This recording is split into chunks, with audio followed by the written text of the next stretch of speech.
Hey folks, Dave from Nerdarchy, for nerds, by nerds, and today I have WJ with me here, Freelancer, but today you're repping Mongoose Publishing, and they have an expansion coming out for Paranoia. Yes. Right now we have a Kickstarter live. It's called Acute Paranoia. The design theme behind it has been just create a bunch of fun and useful stuff for the game. And I know it's kind of bland, but we've all found great products before that were kind of cool to read, not really that helpful in terms of playing the game. And then vice versa, some great content that was like, you can't wait to get that to the table, but it's just hard to read and go through it all. So that was our design theme for Acute Paranoia. We hit our funding goal in day one. Yay! And then we plateaued, just like every Kickstarter. So now I know. People like to wait to see what the stretch goals are and what the final total is, and I get that. So I'm here to kind of talk about things and spread the word. Nice. We actually, even though our channel is kind of like a primarily Dungeons and Dragons channel, we do have, I believe, a Paranoia video on the site from the early days. Nice. A couple of the guys went and played in a Paranoia game, and then I wasn't able to make it because we had two different events going on at the same time, playing the Paranoia game and a book signing. So we had to split forces, and so the video is kind of me like asking Ted about his experience of playing the game in Paranoia. So I have not yet actually gotten a chance to delve into it. There's like way too many RPGs out there and not enough time. Yeah, I mean, Paranoia is typically the game where everyone says, oh, I've never played that, but I want to. But there's so many other games out there that it's hard to find time for that. That's why I think Paranoia games at cons like Gen Con or Origins or what have you, they tend to sell out fast. And to me, that says a lot of good things about the game itself. It's that much fun to play. Yeah, I imagine like they're good venues to try smaller games that that you've heard of, but you haven't actually gotten a chance to get out there and experience yet. Yeah, I mean, personally, my take on going to cons, small ones or big ones, is don't play D&D, don't play Pathfinder, don't play the stuff you can always play at home. Our hobby is fantastic. There's so many great games out there. Go spread your wings, fly, try something new, and then you can come back to the cool stuff. Well, not that the other games aren't cool, but these games are cool too, and you know what I mean. So, what edition are we in? Because there's been a couple editions of Paranoia, right? Yes, it's a little complicated. First edition came out in 1984, right in the middle of the Cold War. Absolutely beautiful game. Second edition came out a couple of years later. Then fifth edition came out. They skipped a couple numbers, and it's a really weird thing, and it's not worth getting into.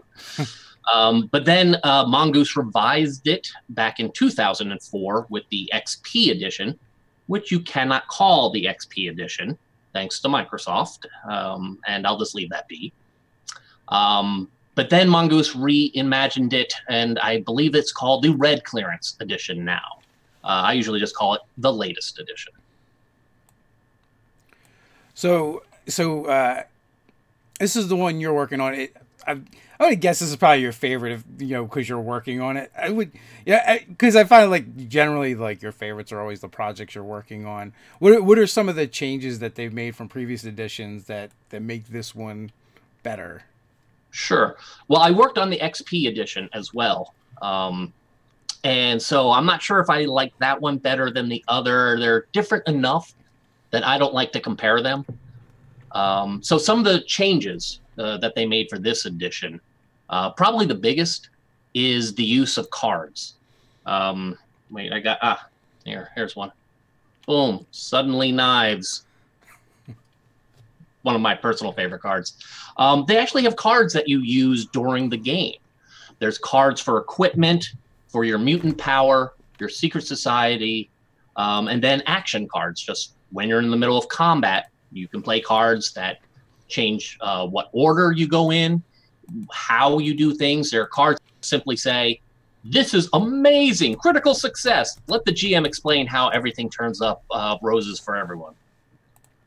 So that was a huge change, and it's one I actually think works well. It's a little rough to get from the first encounter, but once you've played through your first combat and you see how the cards work, and you kind of grok it pretty quick from there, and then it becomes a great way to not just defeat the monsters, so to speak, but also to screw with each other, which is really at the heart of Paranoia, messing with the other players at the table. Sounds like it sounds like the RPG version of Monopoly, a friendship ender. So yes. for people that aren't familiar with Paranoia, let's start. I guess we should probably back up a little bit and start there. Like, what is Paranoia? You know, what's the elevator pitch if someone is looking to play an RPG and they've never heard of it before? Sure. Paranoia, first of all, is one of the most fun games you will ever play. It's not like an indie game where you're going to build 3-act structure stories and really see a character develop and change through drama and stuff like that. No. It's not a traditional role-playing game where everyone's playing heroes and you're working together to level up and defeat the dragon and save the princess and all that good stuff. Paranoia is a game where you play really incredibly incompetent people, and you're given very strong weapons, very vague mission goals, and sent out there to solve them if you can. And usually you can't, but that's okay. Paranoia is a game that turns failure into fun. And instead of being cooperative, you're actually expected to backstab each other's characters. And I know that's anathema. You don't kill another player's character. That makes you such a dick. Yes. But in this game, you get 5 extra clones. So that means you can die up to 6 times and you're still in the game. So it's a very dark game, but it's a very humorous game. Doesn't take itself seriously. If you try rule lawyering up in a game of Paranoia, you lose. And I know you can't really lose a role-playing game, but that way you can. And again, it's just, a lot of people have reported it's so freeing. Because playing a game like D&D, which is fantastic, and this is probably the game I've played most of throughout my career, well, not career, life, you know. We can have careers as gamers, sure. Why not? We have careers. Alternate in my alternate lives. Given how much money I've poured into buying books, I don't think I can call it a career legally. But Paranoia is so different because you're not expected to be heroic and cooperate. You're always forced to be creative. It's not, oh, I know what a weakness is for this monster, so I know what attack I have to do. Instead, you get things like, I have no idea if this is even a monster. Should I attack it? Should I leave it alone? Should I bow down to it? I don't know. And then you look at the other players and try to figure out what they're doing to figure out what you should be doing, either what they're doing or something completely different. So it's just fun. And again, some people don't like it because it's so dark or because it's not heroic, and that's perfectly fine. Every game is great. I'm not knocking other games. But Paranoia is unique in that you get a group of people together around that table, and everyone is going to be backstabbing, plotting against each other, and watching their carefully crafted plans blow up in front of them, and then laughing about it. It's unique.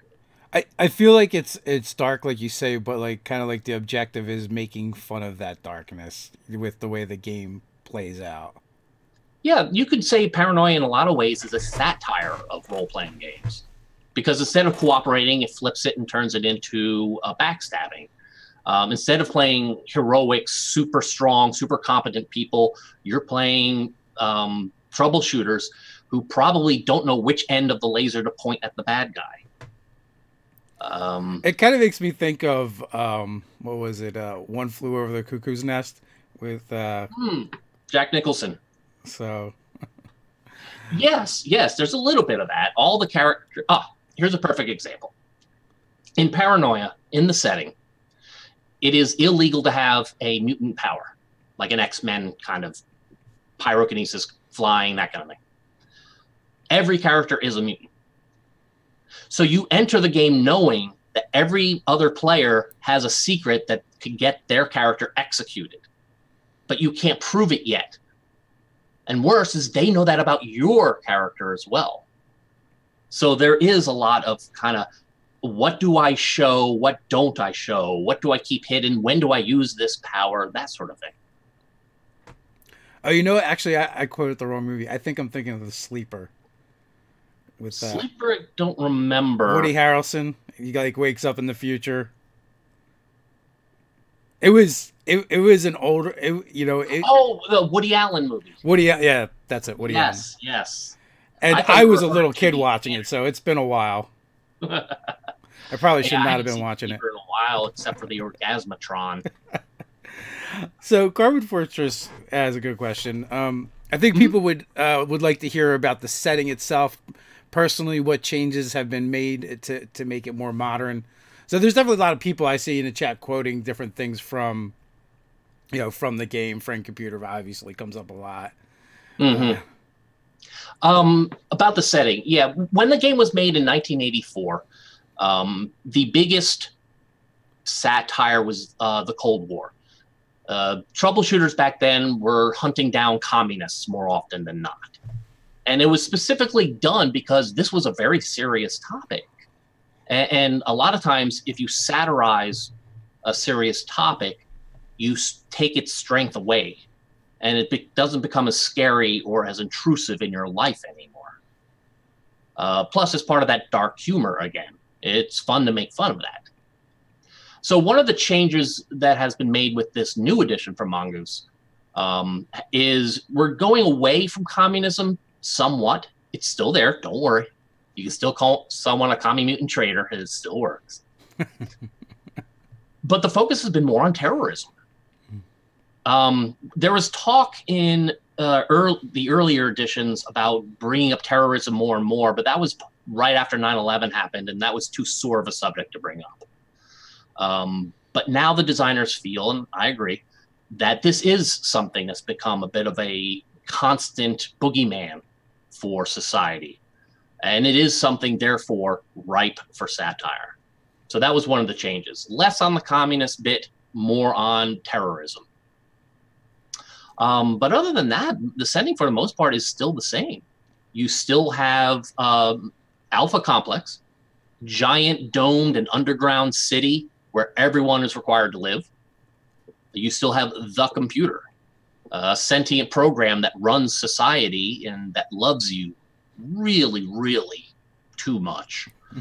And that usually manifests as literal paranoia.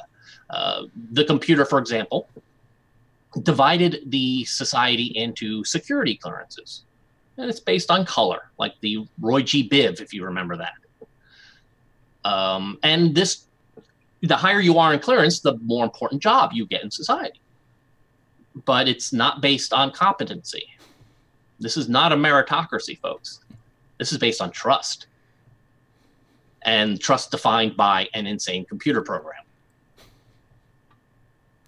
So a lot of the things that made Paranoia and the setting of Alpha Complex so good, the mutant powers, the secret societies, the service groups, the computer, all of that is still in the new edition. And we build upon that a little bit in the Acute Paranoia Kickstarter that we're doing. Yeah, I'm seeing 1984 references in the chat, and people are kind of like remembering the game, getting excited about it. And as always, folks, there is links in the description. You can check out the Kickstarter. And actually, if you're a little Paranoia friendly, there's a free download you can grab. It's right on the Kickstarter page, and it's 105 pages to kind of get you, whet your appetite and get you started. Yeah, the Acute Paranoia Kickstarter will include 3 books, one for players, one for GMs, and then another for GMs that have a couple of missions or adventures in it. Right now on the Acute Paranoia Kickstarter page, you can download for free a version of the player's handbook, the player's guide, that will be included in this product. And that's so you can get a taste of what's going to be included in this project, but also If you're one of those people that heard Paranoia, never played it, not quite sure what it means, you can download that one for free and get a feel for the game. Yeah, so definitely, I definitely, when I'm at the next couple cons I'm heading to, I'm definitely going to keep my eyes open. Also, the nice thing about playing games at a con is you don't actually have to know how to play it. You can kind of just show up and figure it out as you go. Paranoia is great for that because one of the constant tenets of the game is that if you know the rules as a player and you argue them at the table, you're automatically wrong. And the GM can do anything they need to do to make sure that game is fun. So if you're at a con game and you're playing with people you've never played before, you don't have to know the rules to Paranoia too well. If you can figure out how to roll 6-sided dice, you can play the game from the beginning. And the GM will take care of the heavy lifting. Bam. That's what I like to hear. Nerder or Doug, question, Kickstarter for a new edition or supplement? Supplement, correct? This is a supplement. Mongoose already did a Kickstarter for the core rules, the original box set. This is going to be another box set, but all of this will be new ways for players to shoot each other and for GMs to put the screws to players. So Cardboard Fortress wants to know if you can give a primer on the mechanics. Sure. It's a D6 dice pool, roll high. So you will pick one of your stats, say the stat violence. And yes, this game has a stat called violence. As it should. Every game should, probably. Exactly, right? And then you pick a stat. So if you're shooting your laser pistol, it would be violence plus guns. And that gives you what's called a node, which is just the size of your dice pool. Then you roll that, and any 5 or 6 that comes up is a success. And so the DM adjusts the difficulty by raising or lowering the number of successes needed to do the thing. The one little nice feature about this game is that you always get a bonus die where the 6 is replaced by a computer symbol. And if you roll that, suddenly the computer, the overlord of the setting, decides to pay attention to what you're doing. Security cameras are everywhere, but the computer can also literally see through your own eyes. There's a cerebral cortex implant here and eyeball software. Get it? Eyeball. It's a pun.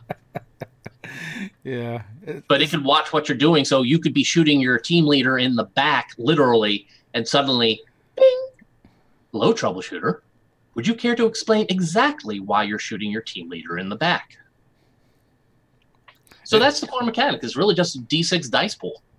And at that point, that's when you have to explain he's actually a mutant, right? That's how the game kind of works? You could try explaining. Evidence might be a better idea. Yeah. Evidence. Who needs that? So what are the stats in the game? How many stats? 4 core stats. There's violence, brains, I always mispronounce this word, chutzpah, and mechanics. Those are the equivalent of the strength, intelligence, dex, that kind of thing, your attributes, or whatever term you want to use. Underneath each of those, there are 4 more specific skills. So one might be guns, one might be athletics, knowing about alpha complex, knowing the ins and outs of society and its bureaucracy, for example, operate and program. So yeah, you just kind of pick one, the GM, excuse me, not the players. The GM says, hey, you want to shoot the guy, roll violence plus your guns skill. But that can change. If you were trying to bluff the guy and bringing up the gun at the very last second to shoot him in the face, which, yay, I like that, you might have to roll violence plus bluff instead. So the system is very flexible in that the GM can decide which 2 factors, which stat and skill, combine together to form your dice pool. And that also means the GM can look at your sheet and go, oh, you don't have anything in bluff. Yeah, you're rolling bluff this time. Good luck with that, pal. So what is the objective to the game, other than backstabbing and betraying your other players? Really, I would say the objective is just to laugh. I'm not saying other games aren't fun. Don't get me wrong. Yeah. But Paranoia is expressly saying, don't worry about the rules. Don't worry about story. Don't even worry about plausibility. Especially don't worry about internal consistency. Just roll some dice and make somebody laugh and have a good time while doing it. So, it very much strikes me as kind of like a beer and pretzels style game where you're gonna have fun. It's not like about serious role playing necessarily. Maybe a little more gamist, but not that you couldn't do role playing in any game. But it also seems like you're not likely to have overarching arcs or campaigns. Like it seems like it could be a lot of series of one shots to me. You can definitely do a campaign with Paranoia. And that's because, as you were pointing out, the characters that you play are, I think a way to put it would be they're just shells. They're shells for you to inhabit and have a good time. So you can still do a campaign. You just might not play exactly the same character every time because at some point you will run out of clones. But I guess if you had to say what is the point of Paranoia games, like, D&D is high adventure. You go out and you defeat the bad guys, you collect the treasure, you save the kingdom. There's so many things you can do with D&D, but you get what I'm saying. Mm-hmm. For Paranoia, it's this.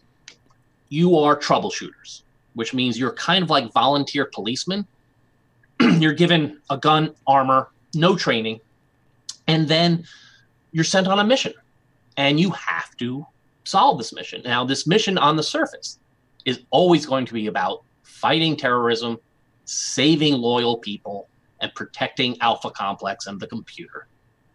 The reality is almost always it's none of that at all. But that's what the people higher up say, and you kind of have to listen to them, or you might find yourself somewhere executed, thrown in jail, something like that. Now, I'm going to go back a couple years and remembering information secondhand. Like you, as players, though, you have different objectives, right? Like you may not, like all those things you mentioned, you might actually be working against all of those. And so there's different win conditions for different players depending on what their objective is. That still the same? Still there. I think what you're referring to is the secret society missions. So, for example, you might get a troubleshooter mission that says, hey, terrorists have taken over this cafeteria. Go there, defeat the terrorists one way or the other, so that way people can still get their food and get to work on time. Great. Your specific character might belong to a secret society, say like the literal communists, or you might be Scion, which believes that mutants are the future and all the rest of humanity needs to be quietly done away with. So Magneto, the Magnetos. Yes. Just without the gravitas and competence. Yeah. So you might get a specific mission from Scion or the communists that says, hey, don't actually kill the terrorists.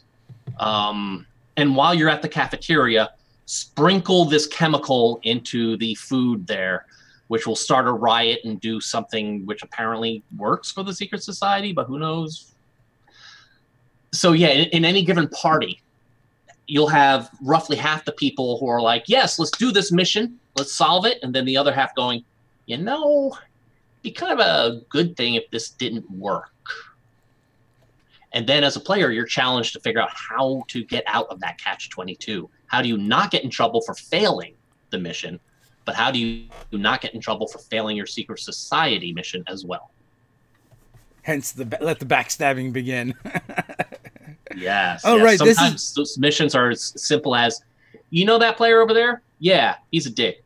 Shoot all of his clones until he's done. That's where what you said, or the statement from earlier comes into play. Evidence. Remember to plant evidence on all the other players before you start the game, the mission. It's a beautiful thing to watch someone who's never played Paranoia before sit down at the table. All of a sudden, they start the game thinking, all right, so how do we support each other? Like, if you do this attack, maybe I can do this buff on you, or something like that. And then it clicks somewhere in the first act. I don't have to do that. or after one of their players murders one of their clones. You son of a... Yes, exactly it. You bastard. I will get you. But the problem is they do it a little too much at first. They'll just be like, oh, I got to shoot him right in the face because he's standing in front of me and makes it an easy target. That gets you in trouble, and then you lose a clone in return, and it's not that much fun gameplay-wise either. So the game encourages you to plot rather than just be violent. And evidence is a good use of that. The computer might say, hey, you're shooting your team leader in the back again. Where's the evidence? And once you get that across the table, you get some great gameplay. Oh my. You get people saying like, you know what? I'm in charge of the equipment for the team, so I'm going to do a surprise inspection on everyone's laser pistols, and I'm going to pull out a few wires on my team leader's pistol, and then accuse him of not attacking the terrorists when we meet them, which means he's obviously a terrorist, and then I can kill him with impunity. Now, is that something that actually happened in a game? Yes. There's some version of that in almost every game. So what are some of the best stories you have from either playing or running? Oh, Jibbity Cricket. Best stories. There. I was at a local convention up here called Capricorn. Runs every February or March, depending on when it falls. I think I could be wrong with that. Oh my gosh, they're going to hate me. Good people, go. There was a player who had a shotgun, and someone asked for his security clearance. And again, that's color-based, so you usually say something like, I'm red clearance. He wanted to be intimidating, so he did that one-handed shotgun reload trick. And so all he said was, ch-ch. So for the rest of the game, we had this imaginary ch-ch security clearance. No one knew where that fit in the order, so it made people nervous. Wait, what if they're more important than me? I don't know what ch-ch means. And so you had everyone from the players to the rest of the NPCs bouncing between treating him like he's a god king to just treating him like he's dirt. And I absolutely love that because it was just one little moment and it affected the whole game and no one knew what to do. And that level of confusion and uncertainty is beautiful, fertile ground for paranoia. So Cardboard Fortress wants to know, since the game requires a lot of secret plotting, how does it help or handle secret communications at the table between the players and the GM? Great question. Traditionally, it's done by simple notes. Whenever I run a game, I make sure I have either index cards, paper, even sticky notes available for the players. And they'll write down little treasonous things like, when he's not looking, I will use my mutant power and set him on fire. And then I keep the note, wait for a few minutes to pass so people don't connect someone giving me a note with the activity itself. And then I turn to a player and go, hey, your hair's on fire, dude. You might want to look into that. But I've also heard a lot of GMs using just text software, just send a DM to the GM and take it from there. Well, then that's what I was thinking too. In this day and age, it seems like with the technology at the table, that part seems a lot easier than it was when I remember playing back in the day when you either, like you said, it's either going to be, passing notes or pulling one of the players away from the table to ask to have a private discussion with the GM. Yeah, private meetings like that are always useful. It's just it breaks the narrative away. Well, not really narrative, but it stops the game for a little bit. And as a GM, I try not to do that unless it's like an official break or something like that. But I have had many games where, you know what, this is way too complicated to put in a piece of paper or a text message. Let's go spend 2 minutes off to the side here talking about what kind of nefarious plot you're trying to do. Zaref Gaming, are you allowed to be murder hobos in this game? By definition, I think that's what this game is about. Murder hobo. Well, technically, you do have a place to live. You're always assigned a place to live in Paranoia. Friend computer takes care of you. Remember. As for the murder part, oh yeah, there are plenty of reasons to execute or terminate another character, be it a PC or an NPC. So yeah, probably wouldn't call it murderers. Probably would call it you're civil servants. You're a civil servant, and you're just enforcing the law. That's all. Hey, you didn't force that guy to become a terrorist. That was a choice he took all on his own. You're just here to provide consequences for their choices. Yeah, so Cardboard Fortress is saying, I was hoping there was the card system involved so that the cards would handle some of that secret stuff. Do the cards handle any of the secret stuff? To a certain degree. For example, there are some cards that let you target someone else, for example. Oh, no, actually, here, better example. Mutant power cards. Let me see if I can find... Yeah. Boom. X-ray vision. There's your mutant power.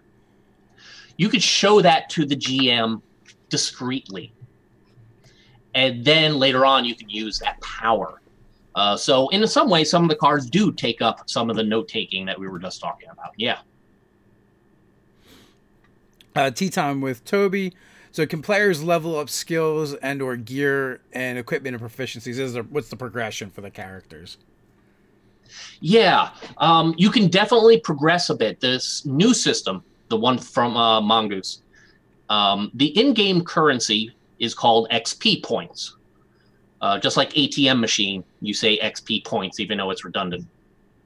And it's both literally your experience points as a character and the currency used by your character in the game. So if you wanted to buy a can of bouncy bubble beverage, you actually have to spend some of your XP. But there are rules in here for not just improving your stats and your skills so you can roll better as you progress, even improving your security clearance. You get XP by being loyal and doing your job. So you can spend that to go up from, say, red clearance, which is the second lowest, to orange clearance. And then you are legally more trusted and important than everyone else at the table. But that also means you are more responsible for what your teammates do because, hey, you're the quote-unquote adult in the room for that time. But yeah, you spend XP points to improve your stats and skills. You spend XP on equipment, spend it for security clearances and all the advancement stuff. With great power comes great responsibility. With great power comes greater chance of being terminated for being a traitor. Yeah. or that. The Mighty Hobbs, does this version of Paranoia have necessary forms? Preemptive excuse alibi declaration form, termination request form, teammates assessment form, etc. Yes. The bureaucracy of Alpha Complex has not gotten any better or worse. About the same, probably. So there literally is a pack of forms you can buy from the Mongoose website. And as a matter of fact, in this Acute Paranoia Kickstarter, while we're not including any new forms, we are increasing the bureaucracy a bit. There's an article expressly on how to use paperwork and red tape to mess with the players, kind of nudge them one way or the other. There's going to be healthcare plans, which of course is bureaucratic. So yeah, again, there are some forms available. Filling out forms literally at the gaming table isn't always fun. The gag gets old after the first form, in other words, and you're like, oh, I gotta bubble in more stuff. Okay, here. So we're turning away from doing too many of those forms and more of how does bureaucracy literally impact the gameplay and building on that. That makes sense. Obviously, you're right. Like the gag the first time you do it, like haha, but by the second or third, you start being like, yeah, we get it. Yeah. So in other words, instead of handing someone a piece of paper and go, look, here's your form request form. Please fill out the form so you can request a certain form. We just say that. Yes. And then then you have to make a roll on for bureaucracy and things like that, and we take it from there. So how long have you been working with Mongoose? No, Jiminy Cricket. On the XP line, I was there for, I don't know, 3 years, off and on. Again, as a freelancer. All right. I was working with Alan Varney, fantastic guy, great designer. And he was in charge of the line, and he assembled a group of freelancers like myself. So I didn't work directly for Mongoose then, but I would get whatever work flowed through that Alan Varney got from Mongoose. This time I'm officially working straight for the company. It's been a fantastic experience, so helpful, especially because this is the first huge project I've worked on that I've been in charge of. And their support has just been always there, and it's been amazing. For this time, I'd say I'm with them since November, December. I did a sample adventure for them, and they liked it enough that they got me into this gig, and there we are. Nice. Yeah, I mean, Mongoose has been around for quite some time in the RPG industry. I mean, I remember them from back in the 3.5 days. They were putting out some D&D material. Mm-hmm. They were doing the quintessential books, weren't they? Yes, they were. Yeah. Which of the third-party stuff, it was some of the better stuff that was out there at the time, because it was definitely like the Wild Wild West.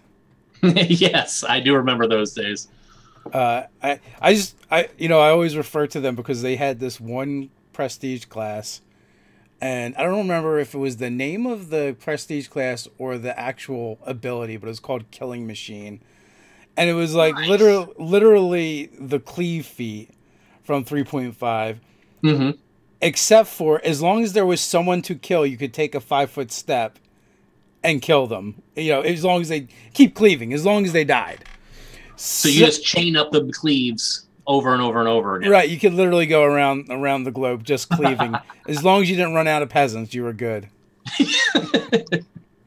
Oh, that's awesome. So yeah, so what are some of the other things you've worked on as a freelancer? Let's see. The last big project I worked on was Unknown Armies, the new 3rd edition from Atlas Games.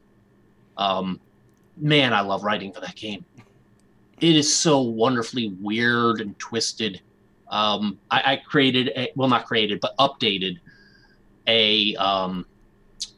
put in D&D terms, a wizard class or prestige class called Pornomancy, where all the magic comes from pornography in one way or the other.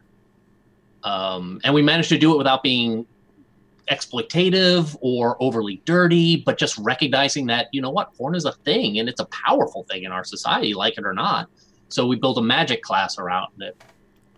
What is the game itself?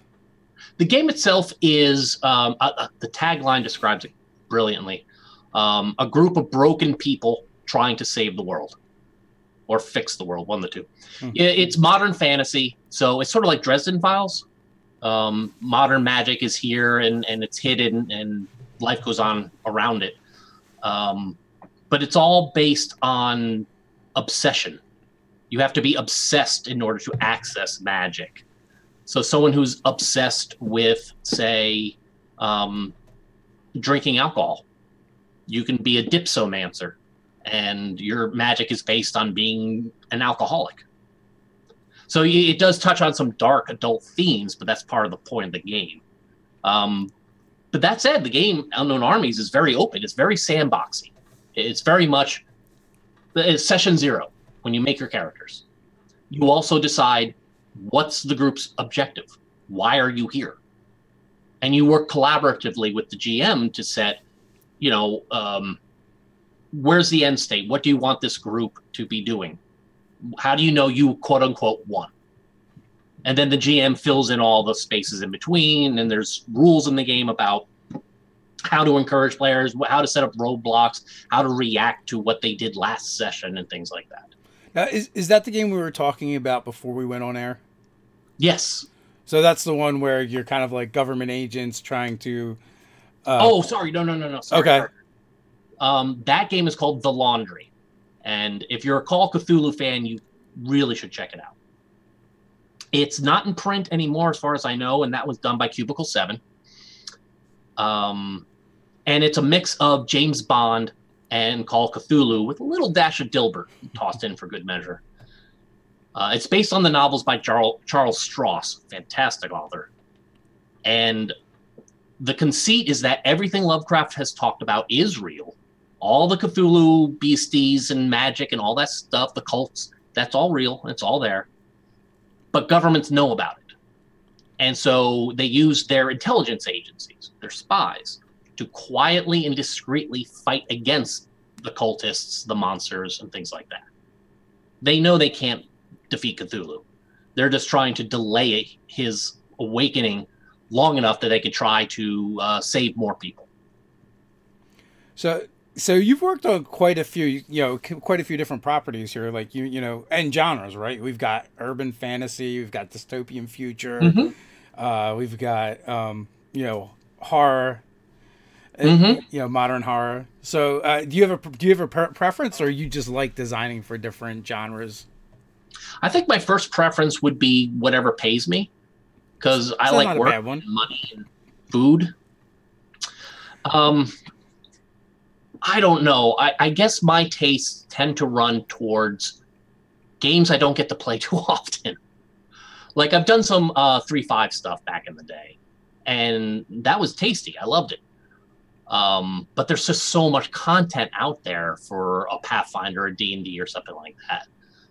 So I tend not to worry about those. The market is glutted for freelancers like me. So I just go for whatever game piques my fancy, which tends to be games that I don't get to play. And then, it's freelancing. So it's, who do I know? What group needs help? What's a new game that's coming out that they're rebooting or just doing completely new, and so they want a fresh perspective on that.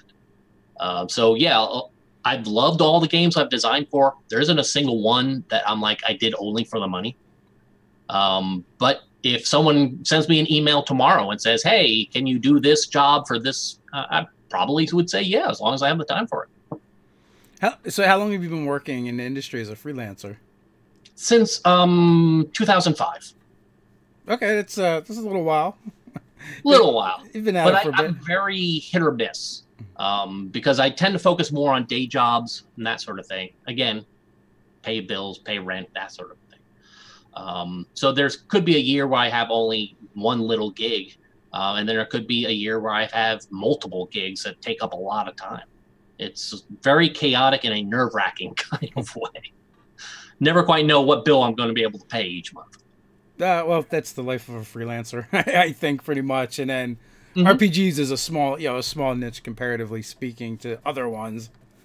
But yeah, we get to play games and talk about games and make games.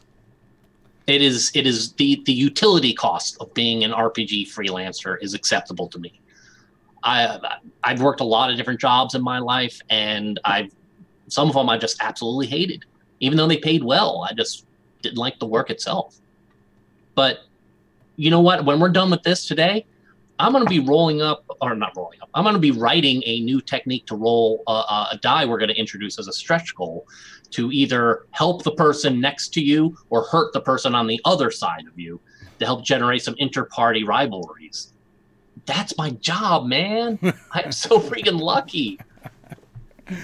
That's true. I mean, I've said many times on here, and we talked a little bit beforehand, I'm lucky enough to do this full time, but with that came, I left doing heavy construction, which paid way better than doing this. But, I don't have to dodge tractor trailers anymore. I get to talk to people like you and, all the people in the chat, which I really enjoy. So yeah, it's definitely... It definitely has its perks. Just money isn't one of them. So yeah, I mean, do I wish I had money to fly to Europe and say hi to friends I've made there and go play American Tourist? Sure, I think about that every so often. But am I willing to work at a job I hate just to be able to do that for a week or 2 weeks? I don't think so. I'd rather be doing this. It gets old. It definitely gets old. I will never be like, oh, I miss dodging tractor trailers and drunk drivers. Yes, commute times. My commute time, you can practically, yes, my bed is right over there. From there to here, that's my commute, dang it. Not bad. I love it. Not bad at all. Fantasy Grounds College wants to know, If you're familiar with Earth Dawn, the Foss's Earth Dawn setting. I'm a little familiar with it. I've never played it. I've read some of the books too many years ago. I want to say this was designed by Alan Barney, who I mentioned before. Oh God, I can't remember the. Wasn't there like a Shadowrun connection or something with that game? I think it was the die mechanics. I think it was. Wait, didn't Earth Dawn do the first step die mechanic, like before Savage Worlds did? I'm not entirely sure. I just know one of our friends used to talk about it a lot, and I think like he said something like it was the Forerunner campaign, like setting to Shadowrun, like it was what came before, but I don't know. Yeah, I'm not sure either. I want to say the setting is fantasy post-apocalypse. It's typical fantasy setting, but your characters are visiting a new continent that was abandoned and lost in a post-apocalyptic kind of way, and that's what you're exploring more often than not. But I know there was something about the die mechanic too, and I'm sorry, I never got a chance to play it and haven't read it in a long time. So, as a designer, what do you like more? Do you like delving into the mechanics or the story aspect? Probably more story than mechanics. I mean, there's something absolutely beautiful about playing around with probability and die types and different mechanics, like even cards, and realizing how that changes the table, how that changes the gaming experience for everyone. It's absolutely beautiful. But get me a property like Paranoia, where I get to satirize things like healthcare, religion, and business, and military, and just about everything I can think of. Or a game like Unknown Armies, where I can just do weird shit, just come up with strange stuff that's a little disturbing even. Those kind of stories, absolutely love to write. Those are the kind that I'll sit down at the computer, and then next thing I know, why am I hungry? Oh, because 6 hours have passed. Yeah, I should do something about food. I could see like how working on a game like Paranoia could be cathartic in a societal kind of way.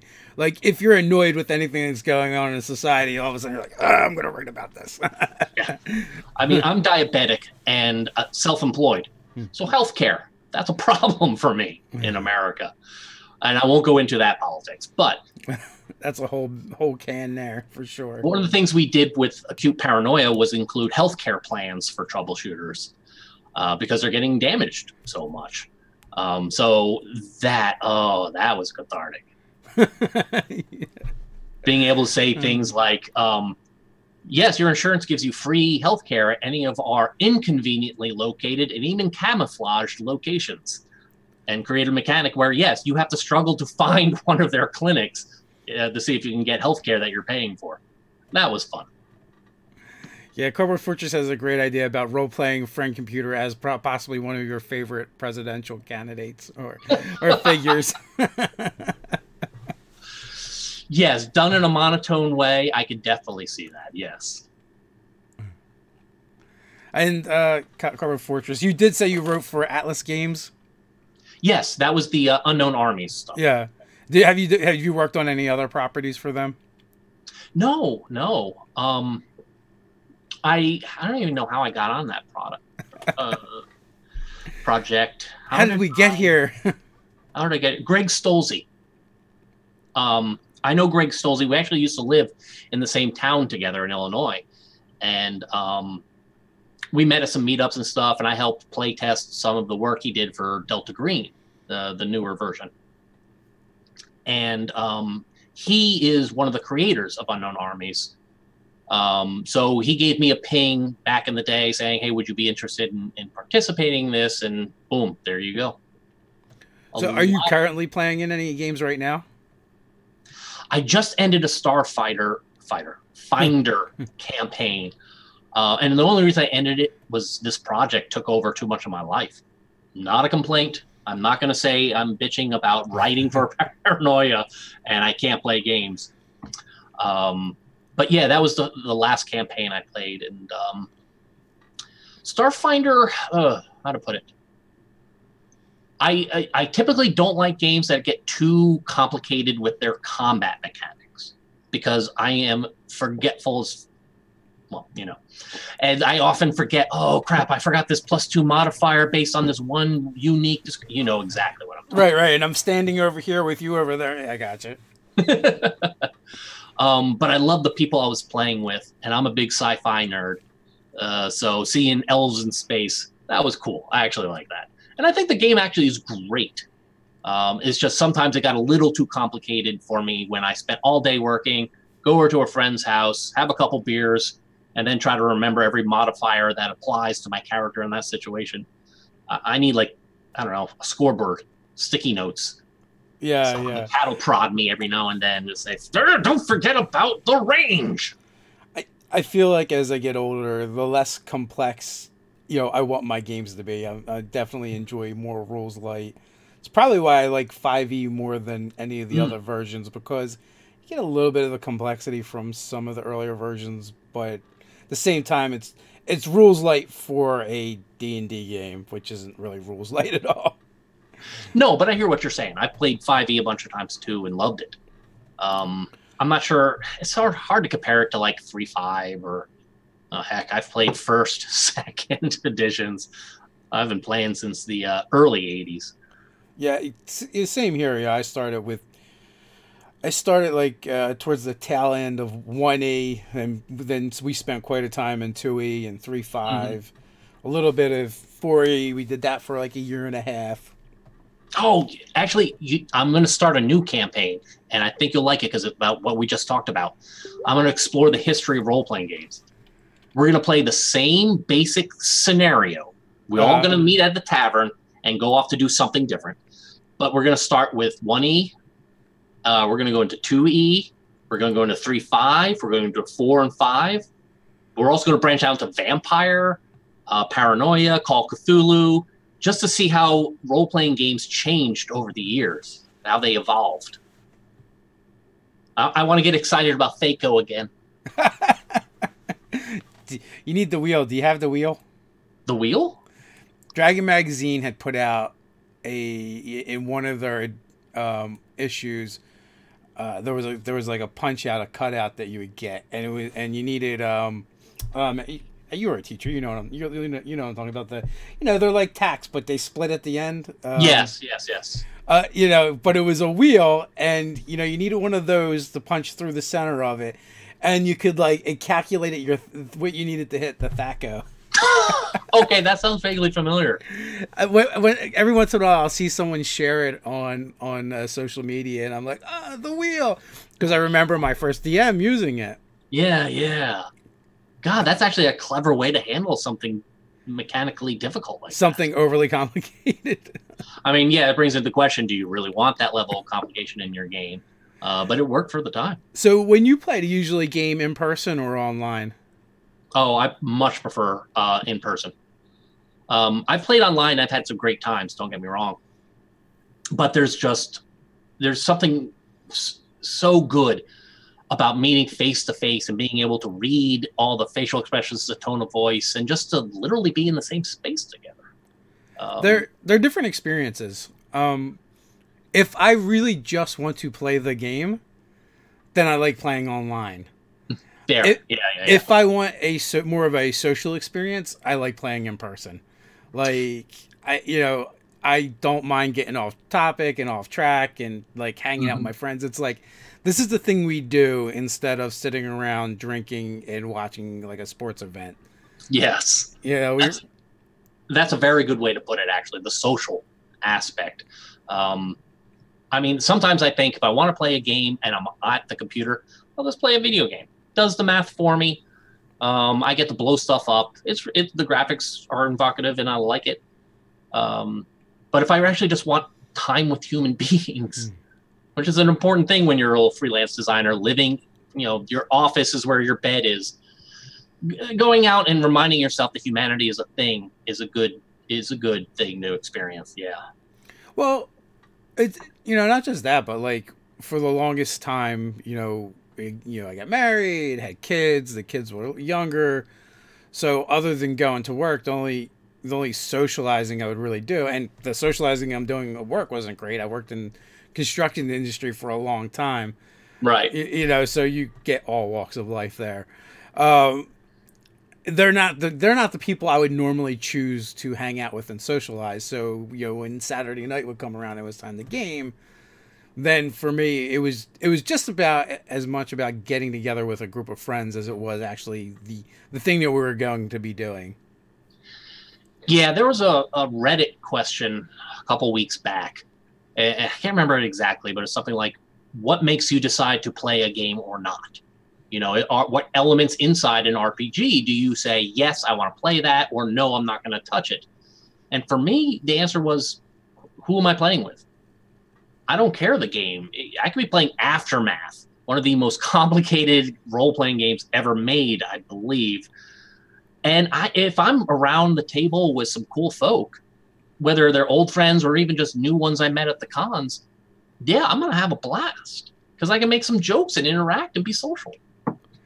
And that's exactly what we've said many times on the channel. The game may determine whether that's a game I would run or just play.